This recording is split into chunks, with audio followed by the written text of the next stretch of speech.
These heads weren't worshipped, they were hunted. The first archaeologist who stepped into Chamber 42 at Karahan Tepe in 2021 saw them immediately. The air inside was thick, stale, like the breath of something long forgotten. His headlamp flickered as he swept it across the limestone walls, the beam catching 250 human faces each, one carved with such precision it was as if the stone itself had screamed. His pulse quickened. Every face was the same, eyes wide, mouths stretched in silent agony, cheeks hollowed as if gasping for air they would never breathe. Not one looked peaceful. Not one looked divine. They looked like they were running from something, or more precisely, like something was running toward them. And that's when the question hit him, cold and sharp as the blade of a spear. Why would a temple carve 250 human heads into rock if no one was supposed to see them? He turned slowly, taking in the chamber's oppressive stillness. No windows, no grand archways. The only light came from a single narrow shaft in the ceiling, barely wide enough for a child's arm to slip through. Cast a pale, sickly glow over the faces, making them appear almost alive in the dimness. The carvings weren't meant to be admired. They weren't meant for ceremony or celebration. They were meant to be hidden, and that single, unsettling fact unraveled everything we thought we knew about ancient temples. Let's go back to the beginning. In 2019, a team from Istanbul University began scanning the sun-baked hills of southeastern Turkey with ground-penetrating radar. They weren't looking for temples. They were looking for water, for some hidden aquifer that might explain why people had settled in this barren stretch of earth thousands of years ago. But the scans revealed something else entirely, a labyrinth of underground chambers connected by tunnels so narrow you'd have to crawl on your belly to pass through. And at the heart of it all, a circular room with a floor that sloped downward like a funnel, as if designed to guide something or someone toward an unseen center. When they finally broke through the first wall, the air that rushed out was damp, earthy, the scent of ancient dust and something older still. And then they saw the pillars. Over 250 of them, standing in perfect, eerie rows. Each one was shaped like a giant phallus, tall and unyielding, their surfaces gleaming faintly in the artificial light. At first glance, the team assumed they were fertility symbols, just like the ones at Göbekli Tepe, the famous sister site 30 miles away. But then they noticed the details, the kind of details that make your skin prickle. The pillars weren't smooth. They were carved with deep, deliberate grooves, like the grip of a spear. And at the top of each one, where the shaft tapered, there was a sharp edge like a blade, honed to a deadly point. These weren't symbols of life, they were weapons. The realization settled over the team like a shadow. This wasn't a temple. It was an armory, a place where something had been prepared for. And the heads, they weren't gods. They weren't kings. They were victims. Every face was different, some young, barely more than children.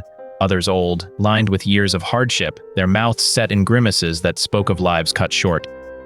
Some bore scars, jagged lines etched into stone like the echoes of real wounds. Others had teeth missing, their hollow mouths gaping as if crying out in wordless terror. But they all shared one thing, the same expression of raw, unfiltered fear. Not the fear of death, at least, is final. This was the fear of something worse, something that lingered, something that waited. Here's where the story takes a turn, where the ground beneath your feet seems to shift.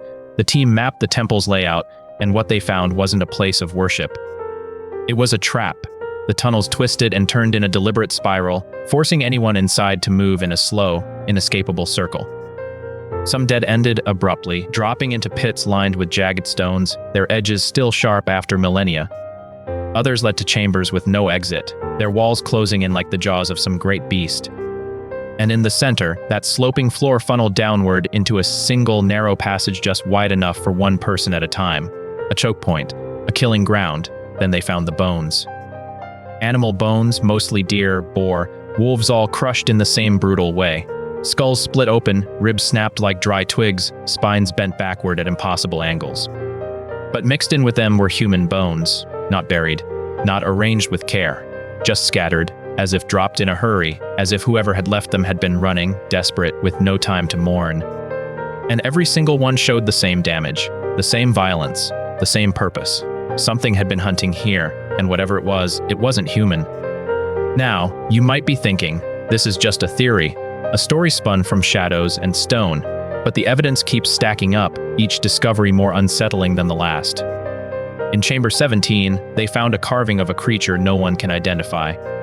It has the body of a man, broad-shouldered and powerful, but the head of a beast-long snout, pointed ears, rows of sharp teeth bared in a snarl. And it's holding a spear. Not a ceremonial one, not a symbol, but a real weapon, its blade etched with the same grooves as the pillars. This was no myth. This was a warning. And then there's the most chilling detail of all. The temple wasn't built once. It was built, used, and then deliberately buried, not by time, not by nature, by the people who built it. They filled the chambers with dirt and stone, sealed the entrances with heavy slabs, and walked away, as if they were hiding something, or keeping something in. So what were they afraid of? What were they running from?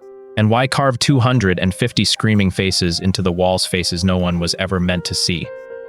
The archaeologist who first saw them described the moment as a punch to the gut. He said it felt like the faces were watching him, like they were waiting for him to turn his back.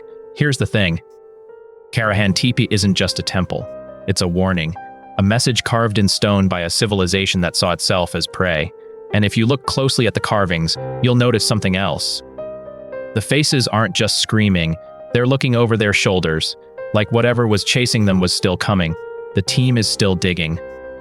Every year, they uncover more chambers, more tunnels, more bones, more questions. But one thing is clear, this wasn't a place of worship, it was a place of last resort. A fortress against something that couldn't be fought, only fled from. The air in those chambers is thick with dread, as if the fear of the people who built it has seeped into the very stone. And that raises the biggest question of all.